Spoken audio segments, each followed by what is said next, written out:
get near to the Easter story. We're not quite there. Next Sunday we'll begin to enter into that Passion story and head on the way to Easter. But before we do, we get to hear for at least one more Sunday some of the teaching of Jesus. And he teaches us using parable. We saw last week that he taught using parable too, which is a representative story. It's a story that teaches us a deep truth. And oftentimes it's a truth that we would have difficulty with otherwise. And so Jesus couches it in terms of a parable, a representative story, so that the listener gets kind of caught up in the story. Before they even have a chance to reject a hard truth, they're already thinking about it. And Jesus teaches us again in a parable today. But this parable is not like the unforgiving servant. It's not about forgiveness. Instead, he teaches us a parable about shepherds and sheep and what it means to be lost and what it means to be found. The parable goes something like this. He asks his disciples, he says, if you have 100 sheep, if you're a shepherd and you have 100 sheep and one of them goes missing, what would you do? What would you do if you had 100 sheep and one goes missing? And the answer, at least to me, as we see, will be kind of surprising, I think. If you're really able to pretend, maybe some of you have heard this one before, if you're able to pretend like you've never heard this and think and analyze it from a real perspective, what would you do if you had 100 sheep and one of them goes missing? Jesus gives us really a profound answer when we begin to think about it. But let's listen for God's Word. We read from Matthew's Gospel in the 18th chapter, beginning at the 10th verse. Jesus says this, "Take care that you don't despise one of these little ones. For I tell you, in heaven their angels continually see the face of my Father in heaven. What do you think? If a shepherd has 100 sheep and one of them has gone astray, does he not leave the 99 on the mountains and go in search of the one that went astray? And if he finds it, truly I tell you, he rejoices over it more than the 99 that never went astray. So it will be with your Father in heaven. That one of these, it is not the will of your Father in heaven that one of these little ones should be lost." This is the word of the Lord. Thanks be to God.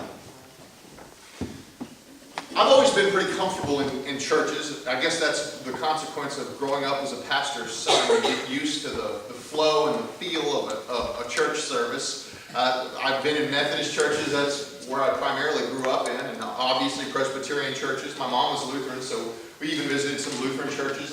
Basically, I've had the full sampling of the mainline denominations, fairly comfortable in all of them. But I have had experiences where I've been a little bit uncomfortable in church.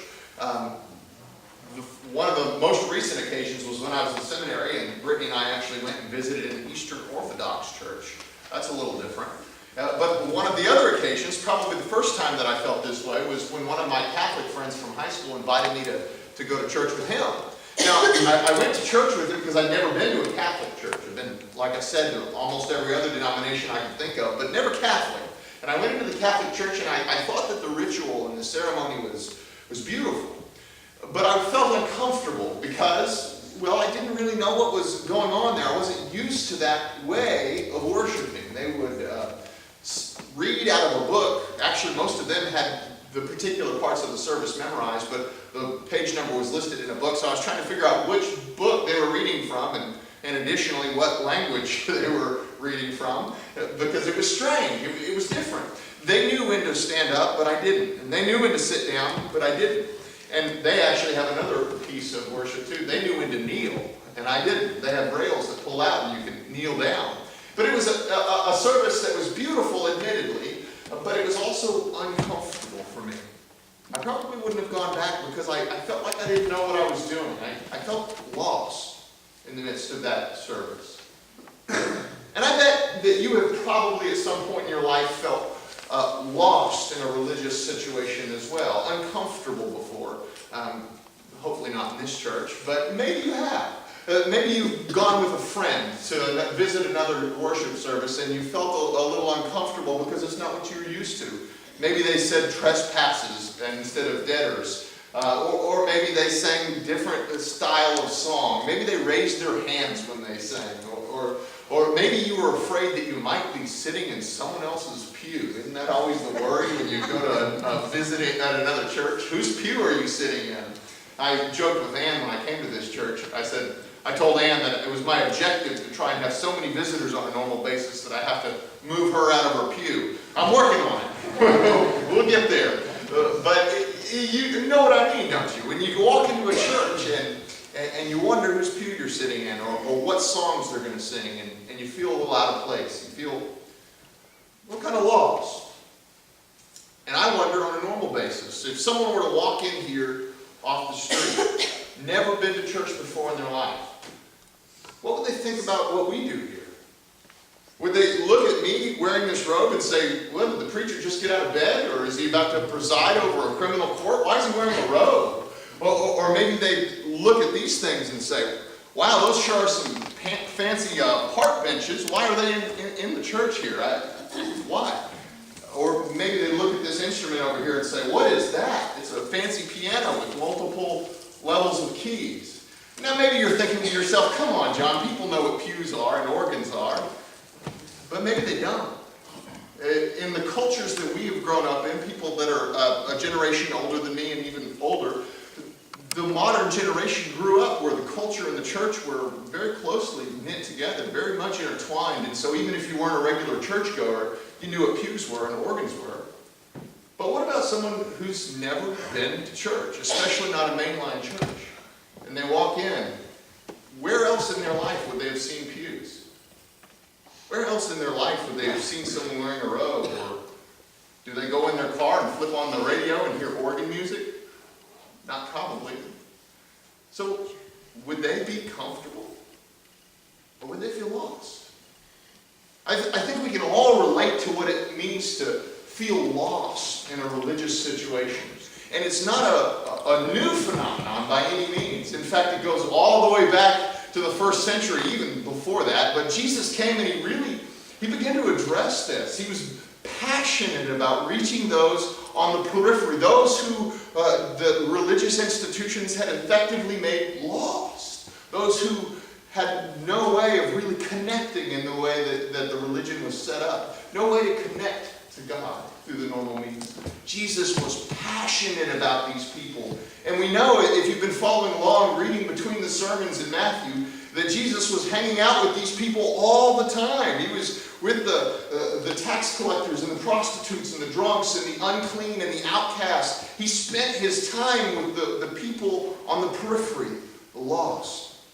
And in fact, the religious people that he bumped into, it was almost always in an adversarial sense. He has a passion for the people who are lost. I think that sometimes we can miss this if we're not careful to look through the lens that Jesus does. And we sometimes misidentify who those people would be. You know, in Matthew's version of this story that we read, this parable that we read, first let me say this. This parable is actually included in Luke's gospel as well. And if you read some of the non-canonical, that means the gospels that aren't included in the Bible, it's also in Thomas's gospel. But in Luke's gospel, it's very clear that Jesus is speaking to the grown-up sinners, the ones outside the church. But in Matthew's gospel, it's a little different because he's talking about the little ones. He says, take care that you do not despise the little ones. And the text right before is talking about children. This is an interesting fact about Jesus, that in Jesus' day and time, children were not considered central like they are now. It's almost difficult for us to imagine why Jesus would take children and put them in the middle, because for us, in many senses, they already are in the middle. We have child safety procedures, and we lift up children as the most important part of our church. We put them right at the middle, and even in our society, we value our children so much, and we put all the structure around raising them right, but it wasn't that way in Jesus' time. In Jesus' time, children were second, even third-class citizens, even considered really below slaves. Why? Well, because they were such a gamble. Most children really didn't live through childhood. You had about a 50-50 chance of living through your childhood years, and so for a parent to have a child, it was a gamble. They were putting food into them and money into them, attention into them. And if they never grew up to become a productive member of society and contribute to the family, well, then it was a huge loss. And so until they were able to get to an age where they were productive, children were considered to be an outsider, really pushed to the edge. It's hard for us, I think, to imagine children that way, but that's the way it was. And Jesus took them on the outside, brought them in. He sat the children on his lap and he told his disciples, the kingdom of heaven is built on ones like these. The ones that are on the outside. They are the ones that are important, that are central in God's way of looking at the world. And just as an interesting note, the way that the world really viewed children started to change around the first century, right around Jesus' lifetime. The way that we understand and think about children today and why they are so important, by and large, is because of Jesus Christ. Whether you're a Christian or not, we are heirs of that understanding of children because of who Jesus is. It's important for us to understand how valuable those on the outside are to Jesus.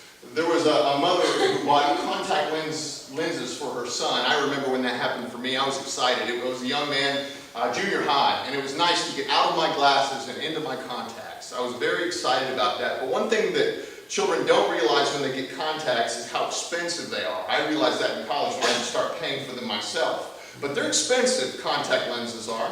And this boy in the story just got contact lenses, and he was a lot like me. He didn't really realize how much they cost, but he knew that it was nice to have. And one day he was out playing basketball in his driveway, and one of the lenses popped out of his eye, fell on the ground, and he searched on the driveway for a little while looking for that lens and couldn't find it.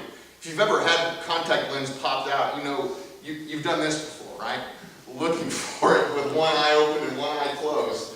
And he couldn't find it. He couldn't find that contact lens, and so he had to go tell his mom. He said, "Mom, I know you're not going to like this, but I lost my contact lens." And she goes out and begins to search in the driveway, and she searches and searches and searches, and she finds this nearly invisible contact lens, and she takes it to her son. And the son is like, "Wow, Mom, how did you find that contact lens?" And she said, "Well, son, we were looking for two different things. You were looking for a contact lens. I was looking for $150. Things tend to stay lost until you understand the value of them, don't they? It's what Jesus was trying to teach his disciples too, about how valuable those on the periphery are in the mind of God. He wanted them to understand this.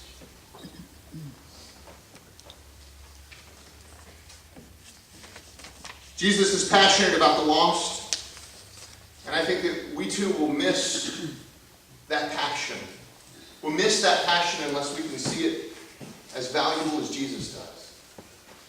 As you consider this parable, you think about the herd of sheep. There's 100 of them, and one of them gets lost. From an economic point of view, from a purely shepherding point of view, I always thought this was a strange parable. Jesus says, what would you do if one sheep wanders off? Well, I'd stay with the 99. That's money in the bank. That's food on the table. I'm not going to leave 99 sheep that are my well-being up to chance, up to maybe a wild animal coming to get one or more of them straying off. Jesus said, it's absurd. Why would you go look for the one when you've got 99 here? And it really doesn't make sense, does it? Unless the shepherd loves the sheep. Then it makes sense, doesn't it? Then we understand why he would abandon everything to go and look for this one that's lost. It's the point for Jesus. It's the perspective of the lost. You know how I know that Jesus isn't really worried about the religious people? Because when he has a chance to call disciples, he doesn't call